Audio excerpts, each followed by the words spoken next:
네, 안녕하세요. 네오진 과학학원에서 화학 비반을 담당하고 있는 박세진 강사입니다.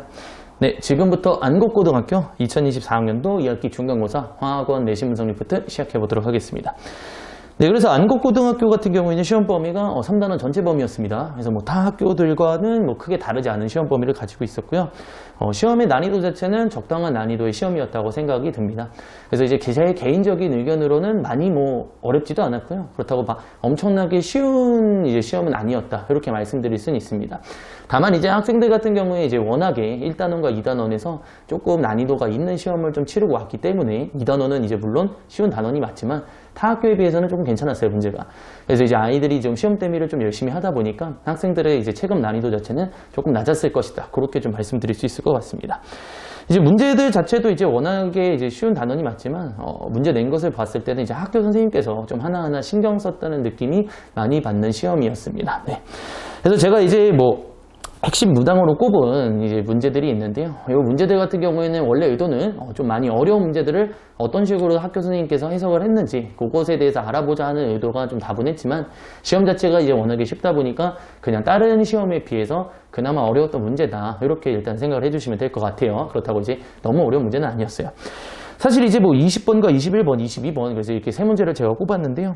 20번 같은 경우에는 이제 오비탈에 들어있는 전자수 그리고 이제 전자가 들어있는 오비탈 수의 비용을 이용했습니다. 그래서 이 비율을 이용했다는 것 자체가 2단원에 있는 내용을 가지고 3단원이랑 이제 혼합을 시켜서 낸 문제이기 때문에 학생들 입장에서 2단원에 대한 내용을 좀 까먹었다면 좀 많이 당황할 수 있는 문제였어요. 그래서 이 부분에 대해서 이제 번소들에 대한 정보를 원래는 좀 간단하게 주지만 이런 식으로 오비탈에 대해서 한번 꼬아놨기 때문에 학생들 입장에서는 조금 시간이 걸리는 문제가 아니었을까 그런 생각이 좀 들고요. 21번과 22번 같은 경우에도 역시 20번과 성격이 비슷합니다. 그래서 2단원에 나왔던 이제 개념들, 오비탈에 대한 관련된 정보들을 이제 혼합해서 주다 보니 이제 조합을 해가지고 이제 원소들을 빠르게 구해야 되는데 이 부분에서 이제 조금 시간이 좀 많이 걸리지 않는 세 가지 문항이 아니었을까. 나머지 문항들 같은 경우에는 3단원에서 무난하게 출제하셨기 때문에 아마 이제 학생들 입장에서 조금 편하게 풀지 않았을까. 그렇게 좀 말씀드릴 수 있을 것 같습니다. 제가 그래서 안국고등학교는 전 내신 분석 리포트부터 계속 말씀을 드리고 있지만 매 해마다 이제 시험 문제가 좀 어려워지고 있어요. 난이도 자체가 화학이 좀 많이 급상승했다라고 좀 얘기를 할 수가 있고요. 그리고 이번 연도 선생님 같은 경우에 이제 좀 많이 기출 문제에서 좀 많이 내십니다. 그래서 내신 분석 리포트를 옆에 보면 아시겠지만 좀 많이 빼곡하게 되어 있어요. 그만큼 이제 모든 문항들을 하나하나 기출해서 많이 내셨고요.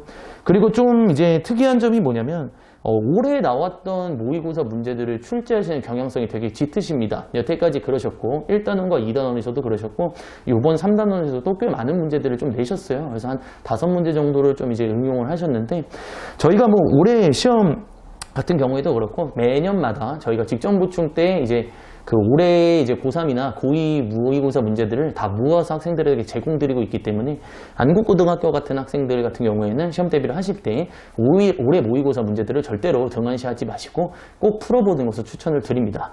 이게 올해 같은 경우에는 이제 나오게 되면 전에 나왔던 거랑은 아무래도 조금 변화를 주면서 나오기 때문에 물론 이제 안 풀어본다 그래서 아예 못 풀지는 않습니다. 다만 이제 변화된 내용에 대해서 순간적으로 당황하면서 이제 고등학교 2학년이라면 충분히 이제 멘탈 같은 부분에서 좀 관리가 안 될 수도 있죠. 그렇기 때문에 꼭 한 번씩은 좀 풀어보시는 걸 추천을 드리고요. 그리고 또한 이제 최신 기출 문제들도 좀 자주 내시는 편이에요. 그래서 옛날에 있는 문제들보다는 조금 더 뒤쪽에 있는 문제들로 내시기 때문에 대비하실 때는 최신 기출의 문제와 그리고 올해 모의고사 위주로 좀 대비를 하시는 게 안국고등학교 학생들 입장에서 조금 편하지 않을까 그렇게 좀 말씀드릴 수 있을 것 같습니다. 네, 그래서 사실 3단원은 아까 말씀드린 것처럼 이제 3단원 자체가 워낙에 쉬워서 딱히 많이 말씀을 드릴 건 없어요. 그래서 이제 시험 대비를 하는 데 있어서는 누가 더 이제 꼼꼼하게 개념을 마무리 짓느냐 이런 싸움이 된다고 생각을 해주시면 되고요. 좀 이제 대강대강 외우는 것보다는 학교에서 이제 조금이라도 조금 더 자세하게 얘기해 주신 부분은 수업 시간에 이제 놓치지 않고 그 부분에 대해서 좀 잘 정돈해서 이제 마무리를 짓는 것이 가장 효율적인 대비 방법이라고 생각을 합니다. 다만 이제 조금 좀 여유가 된다면 이제 반복적인 학습을 통해서 웬만하면 이제 문제를 풀다 보면 자주 나오는 이제 유형들이 몇 개 있어요. 그래서 그 유형에 대해서는 조금 암기를 해주시는 게 맞고요.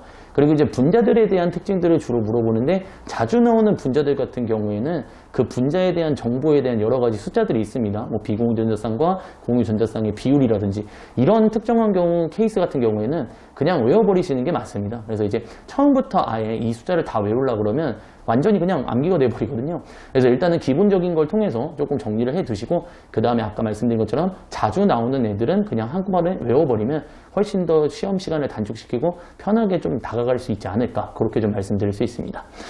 마지막 단계로 좀 말씀드리고 싶은 거는요, 3단원이 이제 워낙에 쉽기 때문에 이제 시험 점수가 무조건 오를 수밖에 없습니다. 이제 무조건이라는 말은 좀 잘못됐지만 대부분은 이제 학생들이 오를 거예요. 그래서 뭐 등급값도 같이 올라서 등급은 이제 안 오르게 되는 좀 불편한 상황이 만들어지긴 하는데, 여기서 이제 조심해야 될 게 3단원이 좀 무난하게 학교에서 출제가 되었다면요, 4단원 2학기 기말고사 얘기하는 거죠. 4단원 부분은 무조건 이제 좀 어렵게 낼 것 같아요. 이게 좀 어렵게 낼 가능성이 좀 농후합니다. 왜냐면 이제 3단원 부분에서 등급을 이제 완벽하게 가르지 못하셨기 때문에 아무래도 4단원에 있는 문제들을 통해서 가를 수밖에 없습니다.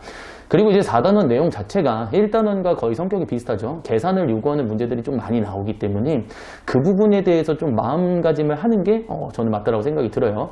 그래서 일단 3단원에서는 쉬웠던 만큼 방심하지 말고 4단원에 대해서 조금 더 잘 대비해야겠구나라는 마음가짐으로 다음 시험을 준비하는 것이 훨씬 더 편하지 않을까, 그렇게 생각을 하고 있습니다. 네, 제가 그래서 준비한 내신 분석 리포트는 여기까지고요. 끝까지 들어주시느라 고생 많으셨고 정말 감사합니다.